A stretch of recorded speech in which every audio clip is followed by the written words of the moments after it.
Hello friends, I am Namit Gupta. Welcome to Santosh classes. I hope you all are well और आप सब अपना ध्यान रख रहे हो, लेक्चर्स भी देख रहे हो, पढ़ाई भी कर रहे हो। लेक्चर स्टार्ट करते हैं guys. Source of business finance हमारा चैप्टर चल रहा है, जिसमें कि आज जो नेक्स्ट टॉपिक हम पढ़ने वाले हैं that is merits of debenture. कि अगर कंपनी ने डिबेंचर्स के थ्रू अपना फंड या फाइनेंस रेस या अरेंज करा है तो उसके क्या मेरिट्स हैं। डिबेंचर्स का मतलब पढ़ लिया, डिबेंचर होल्डर्स कौन होते हैं वो सब पढ़ लिया, टाइप्स ऑफ डिबेंचर्स सब पढ़ लिया।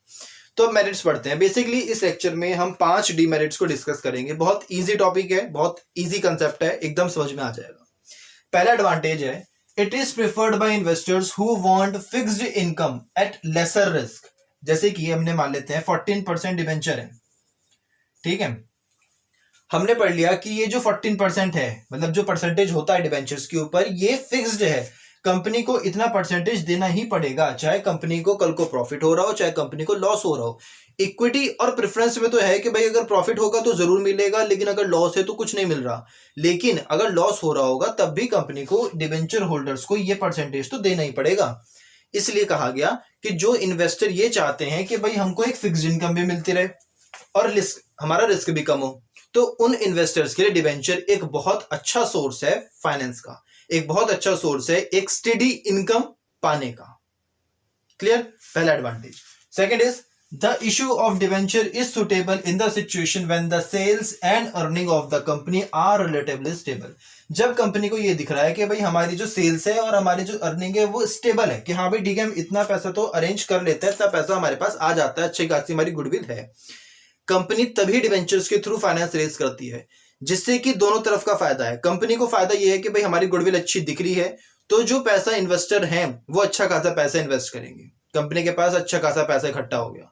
इन्वेस्टर्स को फायदा है, उन्हें दिख रहा है कि कंपनी की सेल और अर्निंग अच्छी खासी है, तो कल को हमें अच्छा खासा इंटरेस्ट मिलेगा, कंपनी को प्रॉफिट बहुत अच्छा होगा और हमें भी अच्छा खासा इंटरेस्ट मिलेगा। तो दोनों पार्टीज जो है वो विन विन सिचुएशन में होती है।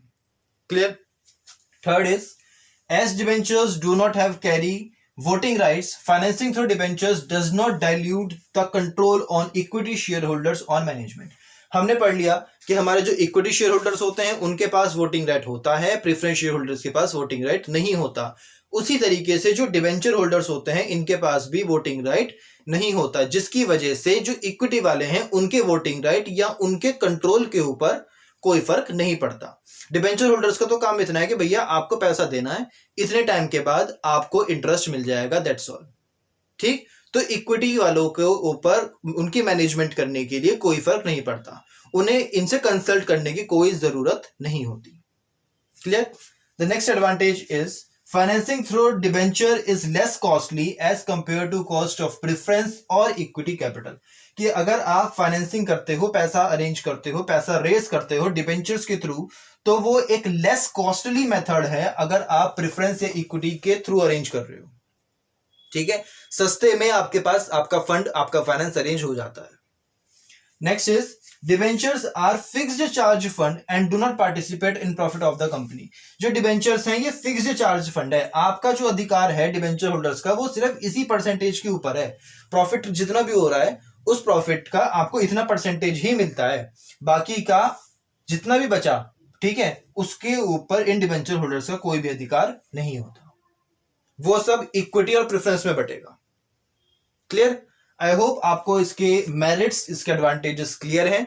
कोई भी डाउट हो, कोई भी क्वेरी हो, एडिशन कुछ भी पूछना हो, आप कमेंट सेक्शन में मेंशन कर सकते हो। आप इंस्टाग्राम पर डीएम कर सकते हो, g.निर्मित के नाम से मेरी आईडी है, मैं क्लियर करा दूंगा। So keep watching the videos, keep learning.